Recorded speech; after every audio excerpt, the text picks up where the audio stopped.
Everyone, welcome back to my channel Suji foods and vlogs.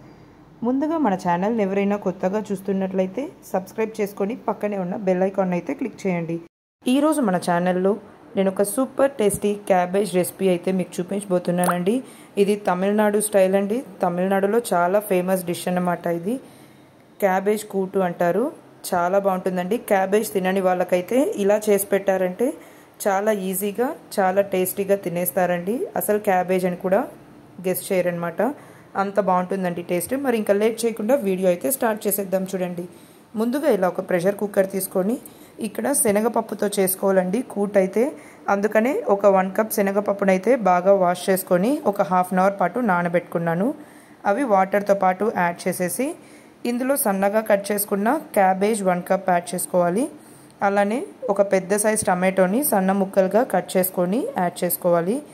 ఇందులోనే sambar powder అయితే మీ కారంకి తగ్గట్టుగా add చేసుకోవాలండి. ఇక్కడ సాంబార్ పౌడర్లోనే కారం కూడా ఉంది, అందుకనే నేను సెపరేట్ కారం అయితే యాడ్ చేయట్లేదు. ఒక ½ టీ స్పూన్ పసుపు, అలానే కొద్దిగా వాటర్ యాడ్ చేసుకొని ఒకసారి బాగా మిక్స్ చేసుకోవాలండి. క్యాబేజ్ అయితే ఎంత సన్నగా అంత సన్నగా కట్ చేసుకోండి, మనకు ఈజీగా ఉడికిపోతుందండి. ఇప్పుడు మనం కుక్కర్ మూత పెట్టి ఒక 3 to 4 విజిల్స్ వచ్చే వరకు ఉడికించుకోవాలండి. శనగపప్పు అయితే మరి మెత్తగా ఉడకాల్సిన అవసరం ఏమీ లేదండి. పట్టుకుంటే విరిగిపోయేట్టు ఉడికితే సరిపోతుందండి. మరి సాఫ్ట్గా మ్యాష్ అయిపోయేలాగైతే ఉడికించుకోకూడదు. ఈ కూట్లో అయితే మనకు శనగపప్పు ఇలానే కనిపిస్తూ ఉంటుందండి, మ్యాష్ చేయని అవసరం లేదు.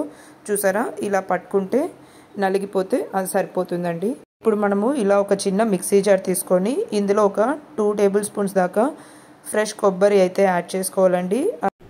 1 టేబుల్ స్పూన్ పుట్నాల పప్పు, ఒక ½ టీ స్పూన్ దాకా జీలకర్ర యాడ్ చేసుకొని మనం వీటిని ఫైన్ పేస్ట్ లాగా చేసుకోవాలండి. ఫస్ట్ పౌడర్ లాగా చేసుకొని తర్వాత కొద్దిగా వాటర్ వేసుకొని ఇలా ఫైన్ పేస్ట్ లాగా ప్రిపేర్ చేసుకోవాలండి. ఇందులో ఫ్రెష్ కొబ్బరి యాడ్ చేస్తేనే టేస్ట్ బాగుంటుందండి. ఇప్పుడు ఈ పేస్ట్ని పక్కన పెట్టుకుందాము. స్టవ్ మీద ఇలా ఒక ప్యాన్ పెట్టుకొని హీట్ అయిన తర్వాత ఇందులో ఒక 2 టేబుల్ స్పూన్స్ ఆయిల్ యాడ్ చేసుకొని హీట్ అయిన తర్వాత ఇందులో ఒక ½ టీ స్పూన్ దాకా ఆవాలు, అలానే కొద్దిగా జీలకర్ర యాడ్ చేసుకోవాలి. ఇందులోనే కొద్దిగా కరివేపాకు కూడా యాడ్ చేసుకోవాలి. అలానే ఒక 2 ఎండుమిర్చి కూడా యాడ్ చేసుకోవాలండి. ఈ క్యాబేజ్ కూట్ అయితే టేస్ట్ చాలా బాగుంటుందండి. చాలా సింపుల్ ప్రాసెస్ కూడా. ఇప్పుడు మనము ఈ పోపు అంతా చక్కగా ఫ్రై చేసుకోవాలి. ఈ పోపు ఫ్రై అయిన తర్వాత ఇందులో సన్నగా కట్ చేసుకున్న ఉల్లిపాయలు అయితే 1 కప్ యాడ్ చేసుకొని బాగా ఫ్రై చేసుకోవాలి. మనకు ఈ కూట్లో అయితే ఉల్లిపాయలు అయితే సన్నగానే కట్ చేసుకొని యాడ్ చేసుకోవాలండి, అప్పుడే టేస్ట్ బాగుంటుంది.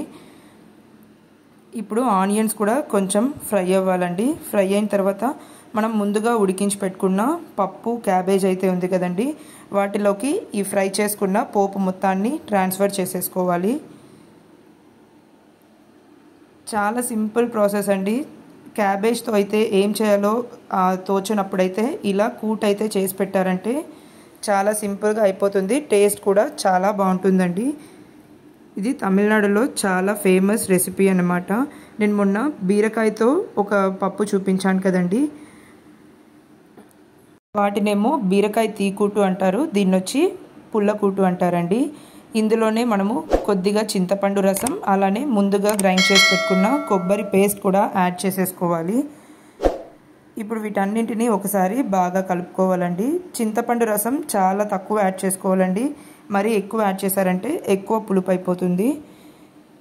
ఇప్పుడు ఇందులోనే కొద్దిగా వాటర్ కూడా యాడ్ చేసుకొని బాగా మిక్స్ చేసుకోవాలండి. ఇప్పుడు మనము కొబ్బరి యాడ్ చేసాం కాబట్టి ఇది చల్లారిన తర్వాత మనకు కొంచెం చిక్కబడుతుందండి, అందుకనే కొంచెం ఎక్కువ వాటరే పడుతుంది. ఇక్కడ మళ్ళీ ఇంకొంచెం వాటర్ యాడ్ చేసుకొని బాగా మిక్స్ చేసుకోవాలి. ఈ స్టేజ్లో మీరు కారం సరిపోలేదు అనుకుంటే కనుక యాడ్ చేసుకోవచ్చండి. మనం ఇంతకుముందు సాల్ట్ యాడ్ చేయలేదు కదండి, ఇప్పుడు రుచికి సరిపడిన సాల్ట్ కూడా యాడ్ చేసుకొని బాగా మిక్స్ చేసుకోవాలి. ఇప్పుడు మీరు ఉప్పు కారం టేస్ట్ చూసుకొని సరిపోకపోతే యాడ్ చేసుకోవచ్చు. ఇందులో ఒక సీక్రెట్ ఇంగ్రీడియంట్ అయితే యాడ్ చేస్తున్నానండి. అదేంటంటే ఇంగువ యాడ్ చేస్తే ఫ్లేవర్ అయితే చాలా బాగుంటుందండి. ఈ కూట్లో ఇంగువ ఫ్లేవర్ చాలా బాగుంటుంది, సో స్కిప్ చేయకండి. ఇప్పుడు ఇంగువ కూడా యాడ్ చేసిన తర్వాత అంతా ఒకసారి బాగా మిక్స్ చేసుకోవాలి. ఇప్పుడు ఇవన్నీ యాడ్ చేసాం కాబట్టి, పచ్చి కొబ్బరి పేస్ట్ అన్నీ యాడ్ చేసాం కాబట్టి కొంచెం ఉడకాలండి ఇవి. మధ్య మధ్యలో ఇలా కలుపుతూ ఉడికించుకున్నారంటే సరిపోతుందండి. ఒక 5 మినిట్స్ అలా ఉడికించుకుంటే సరిపోతుంది. ఈ కన్సిస్టెన్సీలో ఉంటే సరిపోతుందండి. ఇది చల్లారిన తర్వాత కొంచెం చిక్కబడుతుంది. అంతే అండి, ఎంతో టేస్టీగా ఉండే మన క్యాబేజ్ కూట్ అయితే రెడీ అయిపోయింది. చూసారు కదా ఎంత సింపుల్ ప్రాసెస్ అని. ఈ క్యాబేజ్ కూట్ అయితే మీరు ఇలా పలచనగా చేసుకోవచ్చు, లేకుంటే కొంచెం చిక్కగా కూడా చేసుకొని సైడ్ డిష్ లాగా కూడా తింటారండి. అవి మీ టేస్ట్కి తగ్గట్టుగా అయితే మీరు ప్రిపేర్ చేసుకోవచ్చు. నేనైతే కొంచెం నీళ్ళుగానే చేశానండి, ఎందుకంటే చల్లారిన తర్వాత చిక్కబడుతుందని. చూసారు కదా ఎంతో టేస్టీగా ఉండే మన క్యాబేజ్ కూట్ అయితే రెడీ అయిపోయింది. ఇలా వేడి అన్నంలోకి అయితే చాలా బాగుంటుందండి. అలానే పెరుగన్నంలోకి కూడా సైడ్ డిష్గా చాలా బాగుంటుందండి ఈ క్యాబేజ్ కూట్ అయితే. సో ఈసారి మీరు కూడా క్యాబేజ్ ఎప్పుడైనా మిగిలిపోయినా లేకుంటే క్యాబేజ్తో ఏం చేయాలో తోచినప్పుడైతే ఇలా క్యాబేజ్తో కూట్ అయితే చేయండి, చాలా బాగుంటుంది.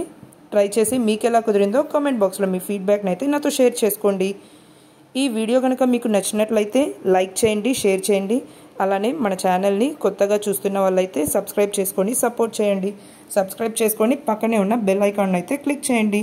సో ఫర్దర్ నేను పెట్టే వీడియోస్కి అయితే మీకు నోటిఫికేషన్స్ వస్తుంది, మిస్ కాకుండా చూడొచ్చండి. Thank you for watching. Please like, share and subscribe to my channel. మన ఛానల్లో ఇలాంటి సింపుల్ అండ్ టేస్టీ రెసిపీస్ అయితే చాలా ఉన్నాయండి. ఇంట్రెస్ట్ ఉన్న వాళ్ళైతే ఛానల్ని సబ్స్క్రైబ్ చేసుకొని ఫాలో అవ్వండి. బిగినర్స్ అండ్ బ్యాచిలర్స్కి చాలా బాగా హెల్ప్ అయ్యే రెసిపీస్ అయితే ఉన్నాయండి. సో తప్పకుండా విజిట్ చేయండి. మళ్ళీ ఒక ఇంట్రెస్టింగ్ వీడియోతో మేము ముందుకు వస్తానండి.